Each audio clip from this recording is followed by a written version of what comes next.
One of the most challenges I believe that most entrepreneurs when they start an idea or a business, it's cash, right? Yeah. Cash or cash flow. Yeah. If I'm an entrepreneur that have an idea and have like limited cash and I want to scale it, what's your advice? Well, I started my first business, I can say, when I was 17. And even, for example, Touchwood, I did not have a problem of going behind cash for raising for the business or so on.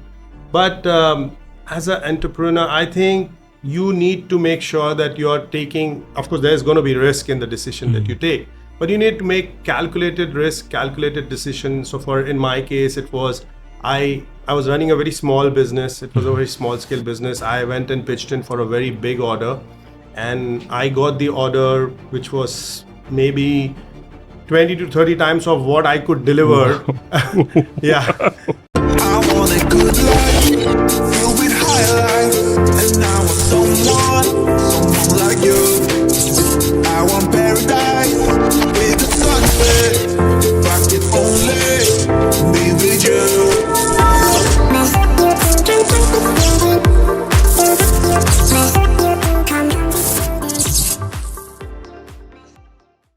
Dinesh, are you ready to unleash? Yes. Before we start, what's the percentage?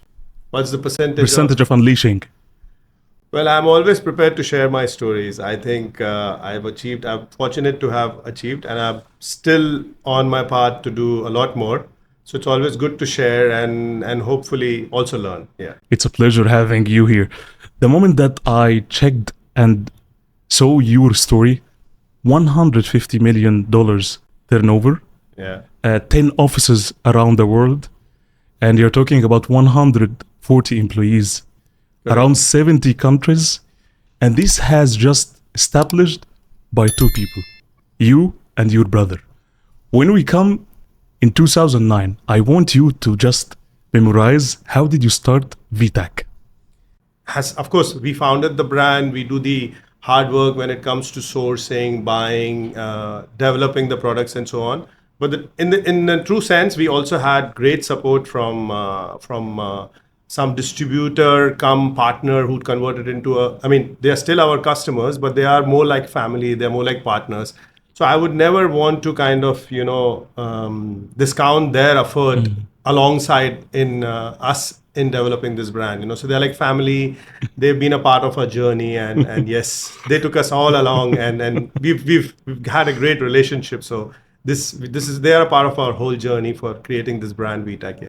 Can you come back in that moment also before you start the V-TAC? Yeah. I realized that you were into 26 businesses, right? During and before, yes, correct. Even after that, there are a few businesses which I've done, yes. Before V-TAC, correct. Okay, before correct. that. Can you share with me like a moment where you find like struggles and how did you overcome it in that business? You mean during the business, if I was Any stuck businesses. in a moment and so on? Yeah, any business. As an entrepreneur, Yes. So I think my strength has always been, we say, what does an entrepreneur do? An entrepreneur is actually undertaking to do something, taking a risk. Okay. And that's the definition of an entrepreneur, that you undertake to take some risk to make some profits. That is the actual definition if you Google entrepreneur. And we've always been entrepreneurs, me and my brother, And so we've, throughout a journey of 33 years of doing business now, because I started when I was 17, And we've come across many situations where the chips were not on our side, tables were down, and yeah, you've taken a wrong decision and you get stuck and so on. But for us, luckily, I think I would give the credit to having a partner alongside you, which is a family member. So for me, any difficult situation was never a difficult situation. I believe even for him, for example, if he was stuck somewhere, we speak to each other for now that the business has become so big, now we don't converse on the smaller topics unless it's a few millions here and there, then we have to talk. Yeah, but then that support system, I believe a lot in it. That really helped us to really overcome any challenges. We've seen ups and downs, and I think for me, personally, the success has been having my own brother as a partner. And of course, secondly, as I said, I mentioned to you earlier also, for our biggest success story is V-TAC, and our Bulgarian partner, Mr. Ivanov. He's always been there, and he's the third guy whom we speak. I mean, now my brother and him do most of the heavy lifting, because in a business, the heavy lifting is buying the goods, taking the risk, deciding what will work, what will not work. So we are trendsetters in the market, and they both do this. The success story has been that talking to each other, relying on the partnership, trusting each other's judgment. That's always worked for us. Did you face any conflict between you and your brother or your partner? The conflict between us, if I would say that there has never been a conflict, it's hard to believe it's so many years. Like between me and my brother also, I don't think so there has been a conflict. I think that's one of the biggest strengths. There's so much of trust and I'm the bigger brother. One of the most challenges I believe that most entrepreneurs when they start an idea or a business, it's cash, right? Yeah. Cash or cash flow. Yeah. If I'm an entrepreneur that have an idea and have like limited cash and I want to scale it, what's your advice? Well, I started my first business, I can say, when I was 17. And even, for example, Touchwood, I did not have a problem of going behind cash for raising for the business or so on. But as an entrepreneur, I think you need to make sure that you are taking, of course, there's going to be risk in the decision that you take, but you need to make calculated risk, calculated decisions. So in my case, it was, I was running a very small business. It was a very small scale business. I went and pitched in for a very big order, and I got the order, which was maybe 20 to 30 times of what I could deliver. Yeah. And I just said yes to the order, and I took the order, and it had a timeline, because it was a seasonal item. There was a festival in India and we used to supply something. And he said, okay, I'm giving you the order, but you need to deliver in five days. Will you be able to do it? I said, yeah, I'm going to do it. It's not a problem. So yeah, it was a very big risk because, if I don't give it on the 5th day, if it was on the 6th day, everything's going to get cancelled. I'm going to end up producing it and so on. So it was a very big risk that I took. But I had a calculative decision where I knew that, okay, I could do double shifts. I knew I could pay a little higher price. I knew I could manage it. And of course, to answer to your question, when you're starting new, when you're starting fresh, I would say that do a calculative decision. Do not go beyond your reach. Don't go into borrowings and stuff like that. Exactly. That's something that I do not recommend at all.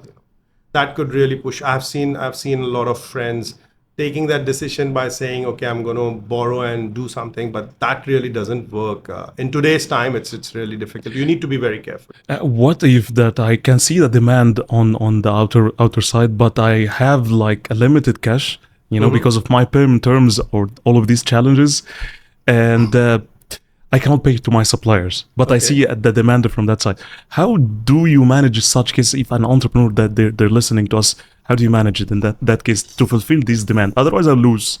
Yeah. So I would also say one thing is that what you could also do as an entrepreneur is, you need to find the right suppliers also who with whom you will transparently discuss your business model.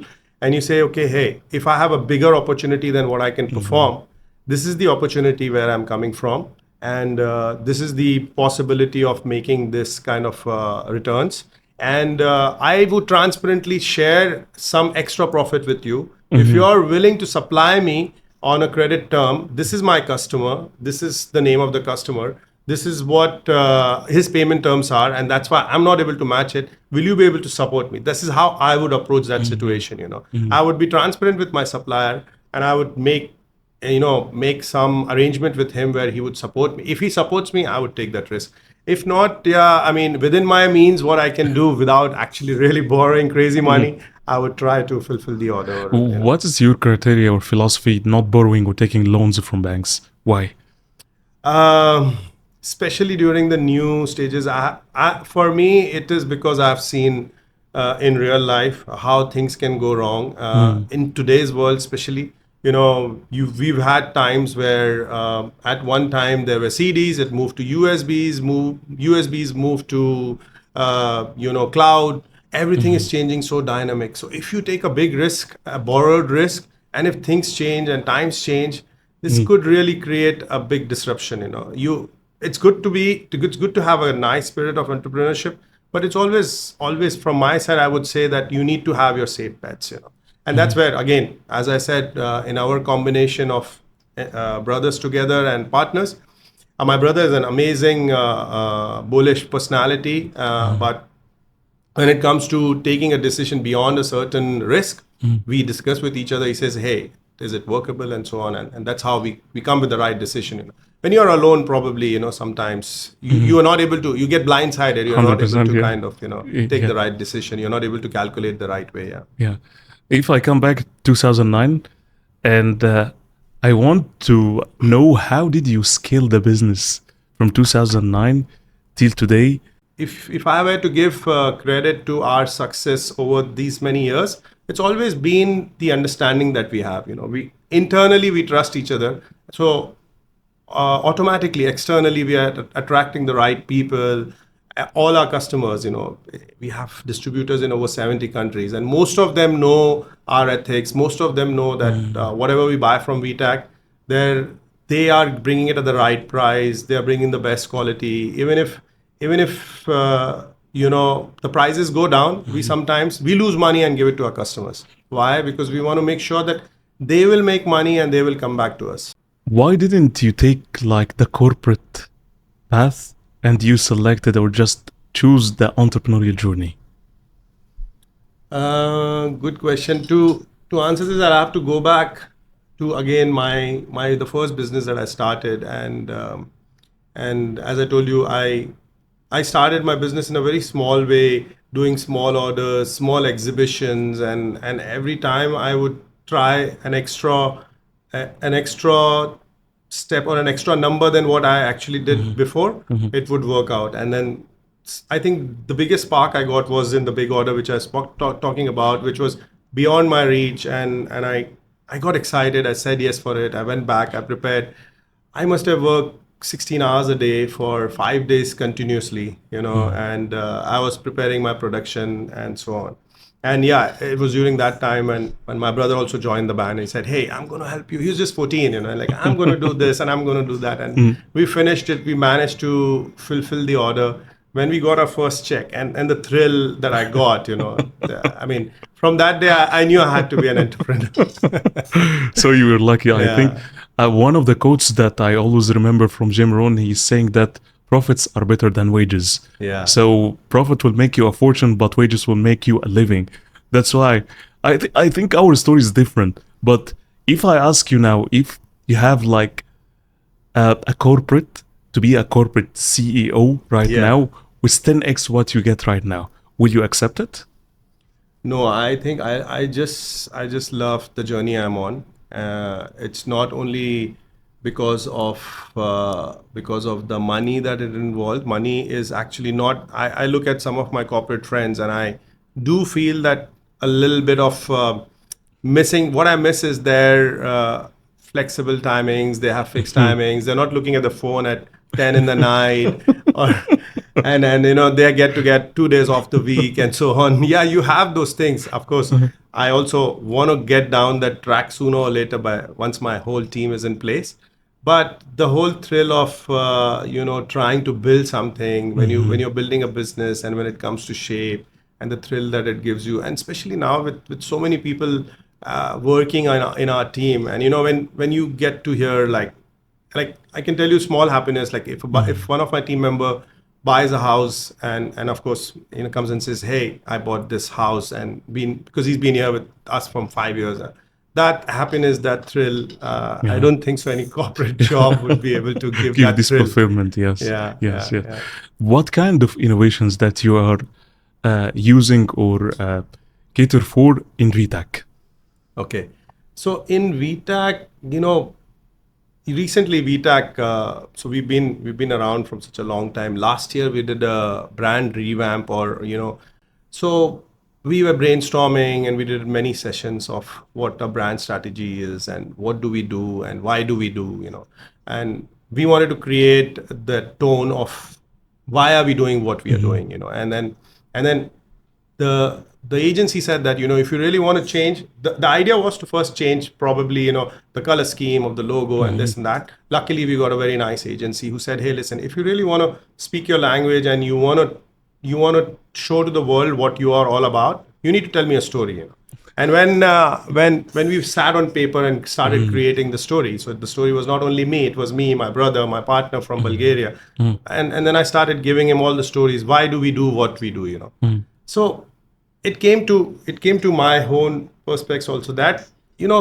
we were, from many years, our aim was to bring products that had a lot of meaning. We started with the lighting business, and every time we would go to Hong Kong, and every time the lighting got better, because in 2010, it would be maybe 50 lumens per watt, and then it got to 70, 80, 100. That means efficiency. You use less power and you get better lighting. So your power bill goes down and on. Every time we would get a better version, we would feel happy. Hey, let's bring this to the market and so on. Of course, we had challenges. When you were changing your products so dynamically, the market was like, what are these guys doing? Why are they bringing a new model every 3 months? It's like how you have an iPhone 10, iPhone 11. You have a better technology, you launch it. But conservative markets and other brands wouldn't do that. They want to go on stable. Don't every 1 year I'll get you an innovation, move it. Yes. But then when you want to be a trendsetter in the market, when you want to be the leader in the market, you need to bring the latest technology to the people, And it kept getting cheaper. We kept bringing new prices to the market, and then we became a disruptor in the market. And there's some markets where people said, what is V-TAC doing? How do they do this? Because we were moving very fast and they were moving very slow. So our innovation was always, trying to get the new technology to the market, and that really helped, and the people who understood, people who were business owners, people who understood that they have to give value to their customers, they joined our band. And it's not only we grew, we've had customers who joined us with 10,000 a month business, and now they do $500,000 a month of business. Wow. So it's not only our story which has changed. It's so many people who are associated with us also. That's why we have that loyalty, They trust in us. Whenever we bring something new, they trust in us blindly, and they subscribe and they join us, And that's how our innovation has been. And in many places, we are known to be leaders already. Dinesh, what is your philosophy as a CEO in life and in business?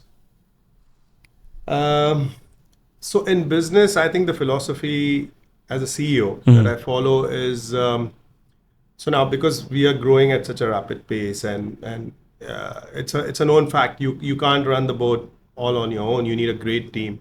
So when I look for someone in the team, I have these principles. I first believe in a lot of autonomy, giving autonomy, and then I ask for ownership. Like any interview that I take from a new person, and I say, I start looking at the CV. In today's time, CV and previous experiences, these are all you call it as.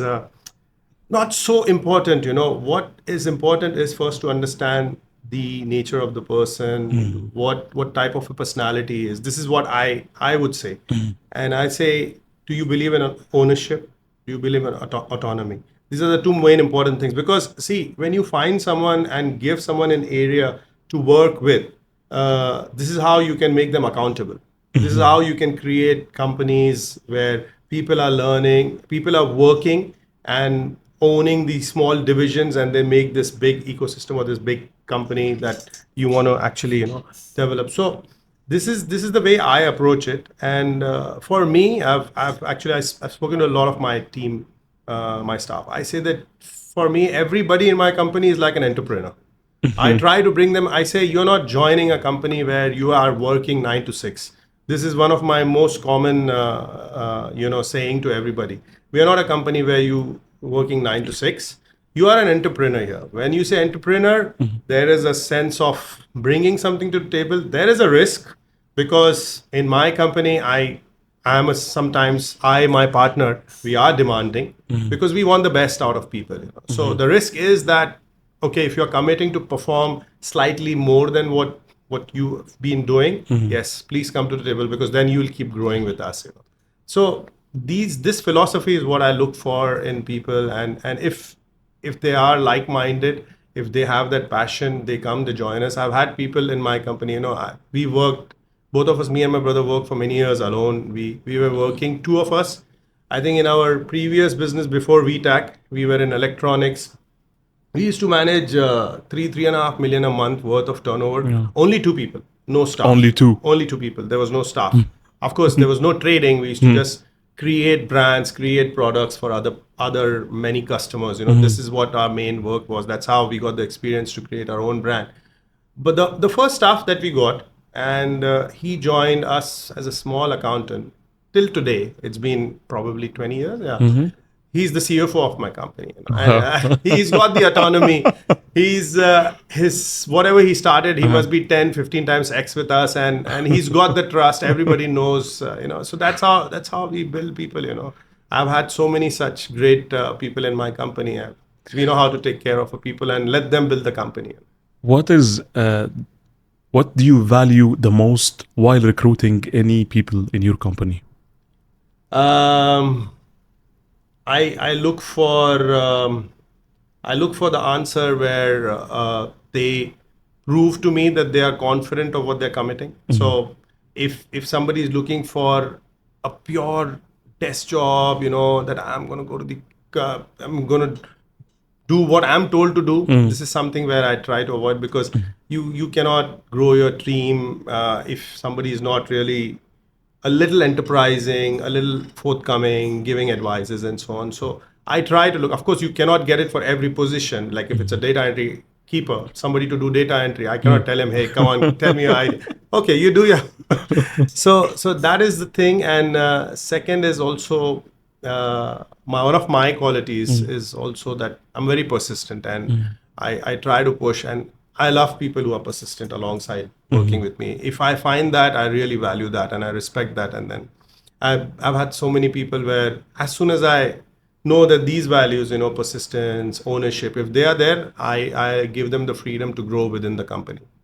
How do you deal with failures if I'm an employee in the company, and I feel that I cost your company like $1 million of failure? How we will deal with this?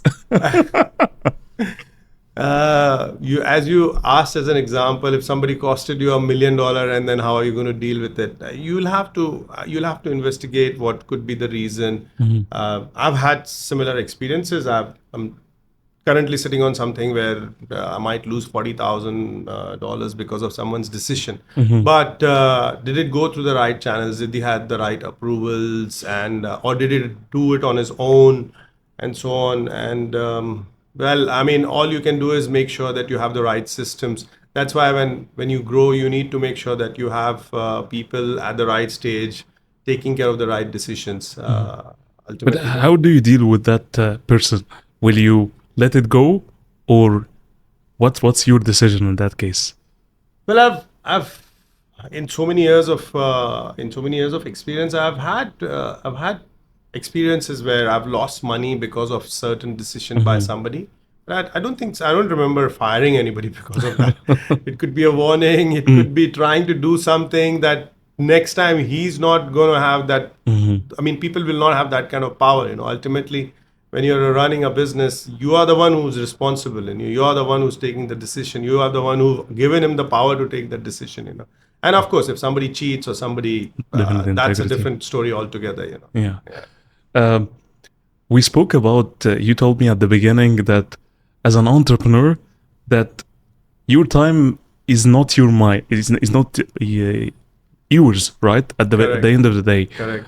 How do you balance your aspects in life, family, the time with family, the time with the spiritual, the time that you have it just not only with work? How do you balance this in your life?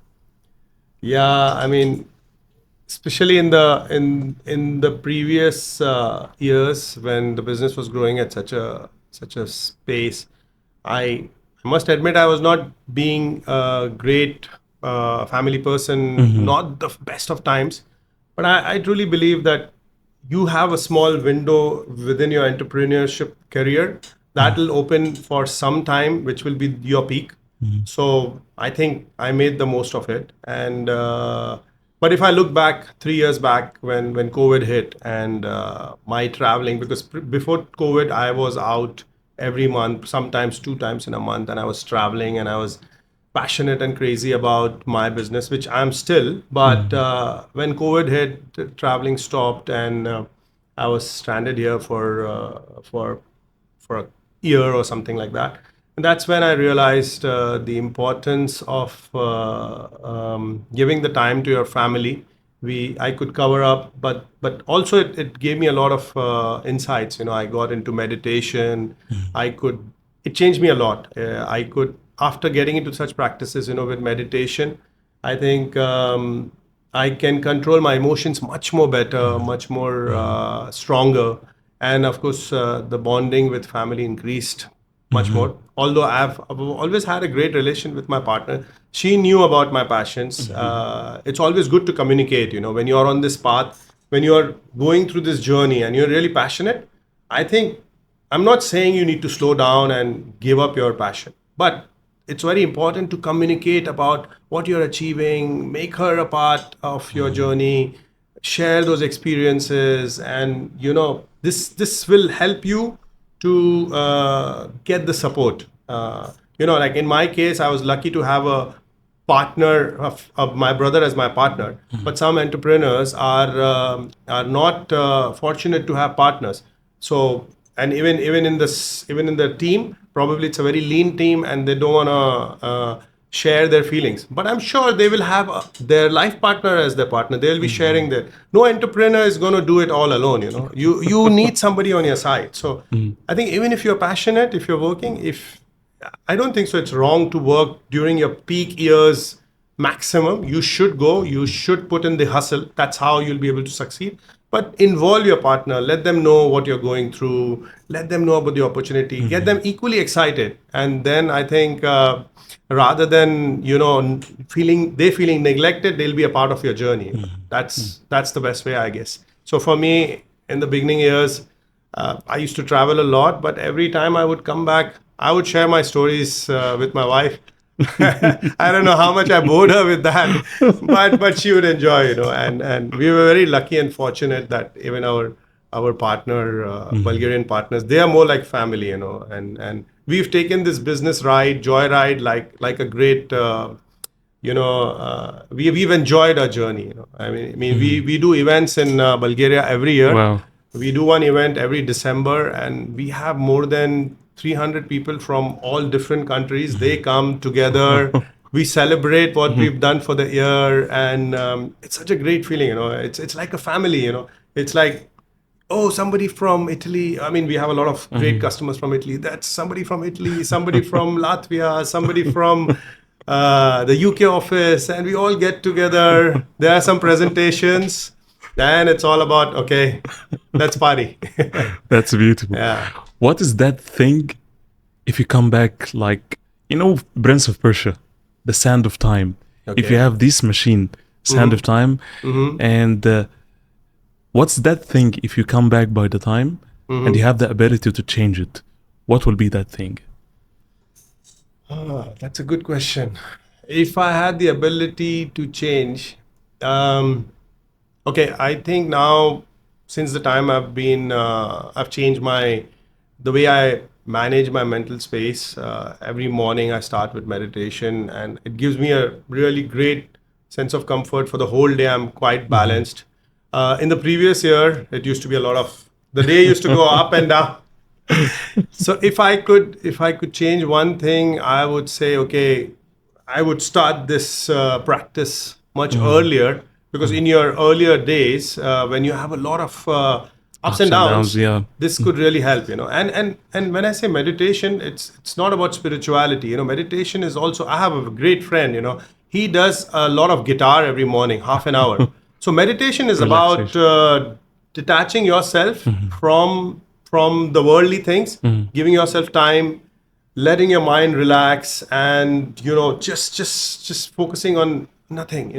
That sense of peace, it resets your mind. That's what it is. Some do it by music, some do it by meditation, connecting to the source energy, and I think that's a great feeling. If I wish everybody would try it, and of course it wouldn't work in the first few minutes, first few days, but if they do it for a few weeks, they would definitely feel a difference.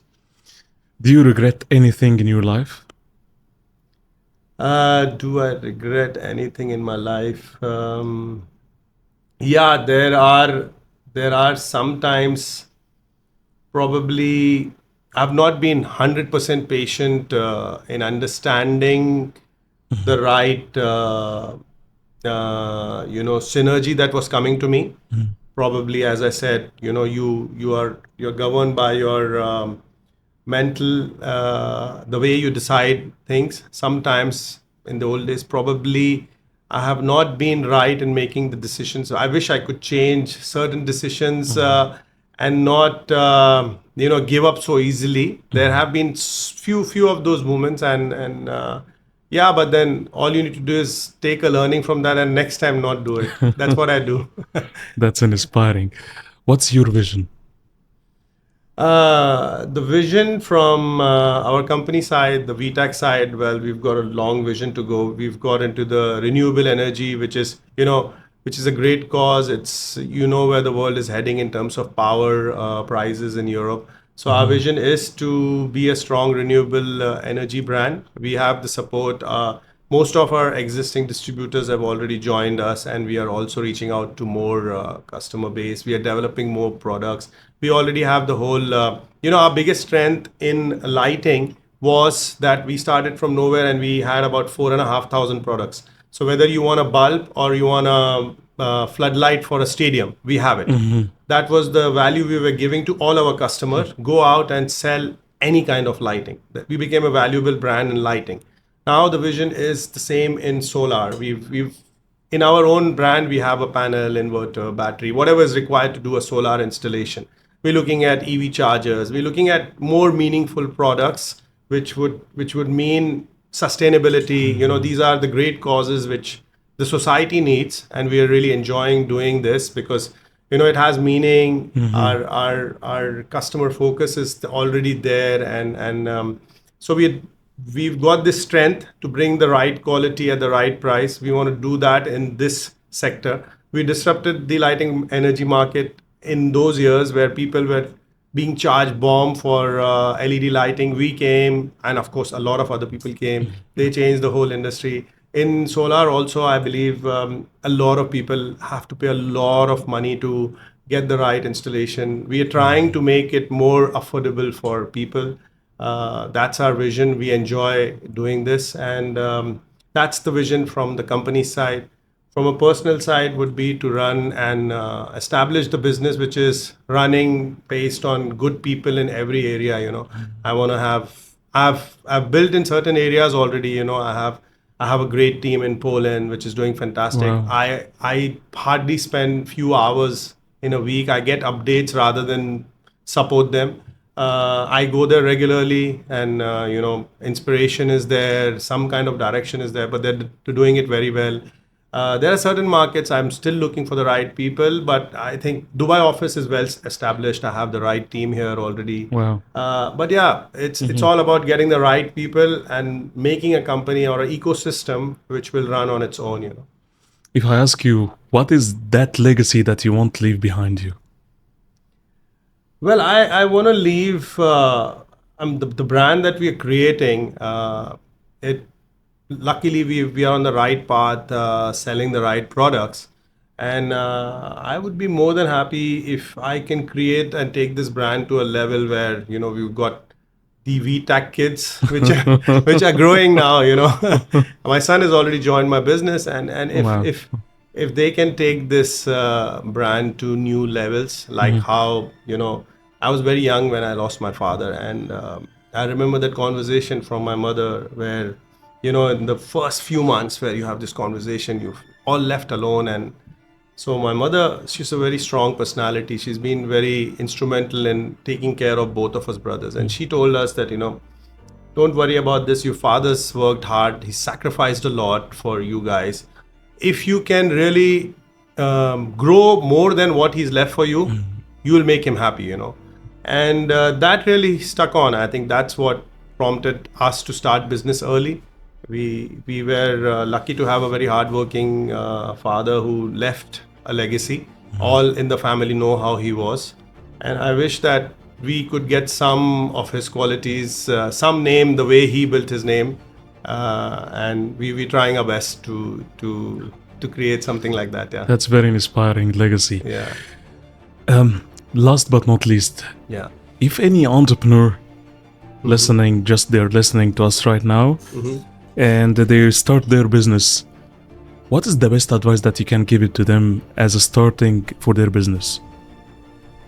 For an entrepreneur to start, I would say, depending on your idea, if it's a solo business in the beginning, then create the right, circle around you. When you create a business, also you need suppliers, you need customers. Manage it in the right way, create the right culture, and yeah, if it's a business which requires a team, be very selective about your team. Teams are the ones which make business or break business. So focus on that, because that is one of the biggest. I mean, you could have the ideas, you could have the spirit, you could have the luck, but you also need good people around you. Create the energy of good people around you, and I don't think so that any business is possible. For me, I'm a firm believer, and I'm an optimist. You know, I think business is not so difficult. What is difficult is getting the right circle of people around you. Thank you so much for just sharing your insightful insights today, It was really Dinesh. nice. I love your vision, and I'm sure with your authenticity and optimism, V-TAC will go to a place where magic happens. Thank you so much. Unleash is the bridge between my purpose and my mission. And my mission is unleashing the human greatness to its utmost potential.